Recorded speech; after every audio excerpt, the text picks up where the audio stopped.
Tenemos que tener en consideración que estamos siendo rehenes. Diferentes corporaciones globales son los que tienen el control de gran parte de la tecnología que solemos consumir. Grandes corporaciones que terminan imponiendo no únicamente su valor económico, sino también su valor político en medio de estas discusiones.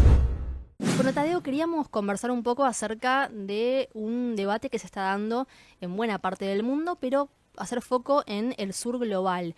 Cómo las cadenas digitales están generando esta dependencia tecnológica de Occidente y cómo los usuarios estamos siendo cada vez más rehenes, ¿no? De pocas corporaciones tecnológicas que responden obviamente a ciertos intereses. ¿Cómo estás analizando ese panorama? Tenemos que tener en consideración que estamos siendo rehenes de grandes corporaciones. A lo que vamos es que diferentes corporaciones globales son los que tienen el control, el monopolio de gran parte de la tecnología que solemos consumir. Entonces, esta dependencia hacia estos sectores lo que lleva es que de alguna manera los países pierdan la soberanía en el desarrollo de sus políticas propias y tengan que ceder ante las pretensiones de las diferentes grandes corporaciones que terminan imponiendo no únicamente su valor económico, sino también su valor político en medio de estas discusiones. Hablando de eso, Tadeo, te consulto porque también, bueno, venimos viendo distintos ejemplos, ¿no? De algunas de las compañías más importantes de redes sociales, Facebook, por ejemplo, o Meta, para ponerle el nombre real, digamos, de la empresa, y distintas otras que han sido acusadas en reiteradas ocasiones de intervención política efectiva sobre países del sur global. ¿Cómo es ese vínculo y esa inserción que vienen teniendo cada vez más en la política de los países? Claramente el caso de Meta creo que es uno de los más paradigmáticos en el análisis porque no únicamente absorbe los datos de los usuarios, sino que de alguna manera lo va capitalizando para lograr resultados al cual quedan en manos del mejor postor.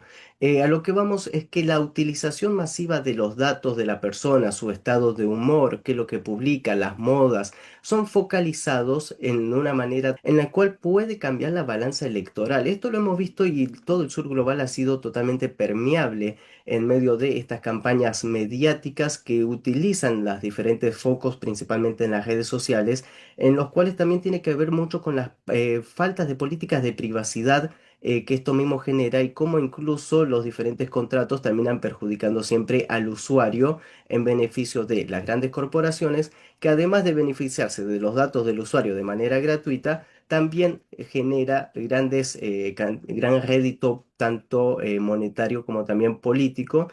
Y incluso las campañas teledirigidas en contra de gobiernos que le son molestos a las corporaciones por X motivo, esto se ha visto de manera flagrante. Entonces, también existe una guerra de tercera o cuarta generación que tiene que ver con la guerra cibernética, con el control de la información, con el consumo y captura de los datos de las personas. Incluso esto en las últimas horas aquí en Argentina ha hecho mucha mella con la visita de Peter Thiel y de todo lo que tiene que ver corporaciones como Palantir, en los cuales saltamos del uso de la inteligencia artificial y el uso de datos de las personas para obtener un rédito, vamos a decirlo, económico, para la seguridad, la manipulación, la contención de las personas, incluso entrando a escenarios bélicos, lo cual hace que todo esto sea un gran engranaje de la nueva era geopolítica que estamos transitando y que la lucha ya es incluso por las conciencias de las personas y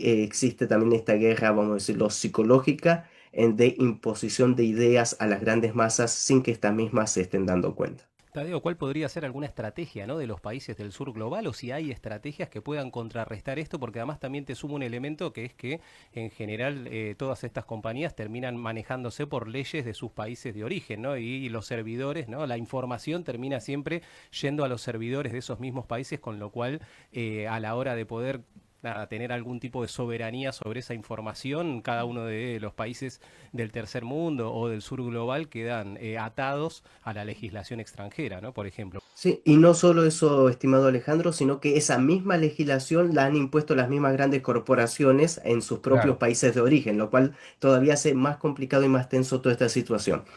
Ahora hablando respecto a las estrategias que tienen los países del sur global, el gran desafío que tienen por delante.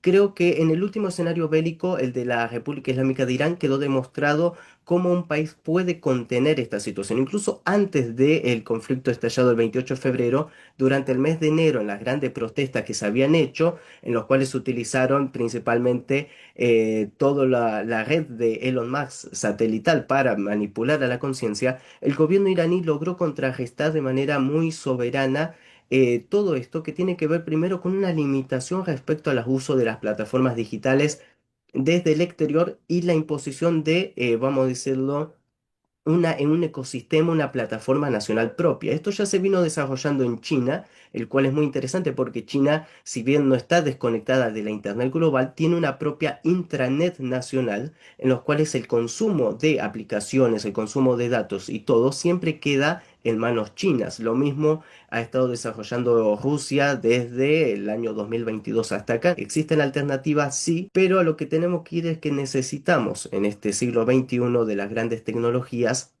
reglas claras y coherentes en los cuales no únicamente se defienda a las personas, sino que también se defienda la soberanía nacional de los países en bienestar de todos. Séptimo piso, donde los puntos de vista se encuentran.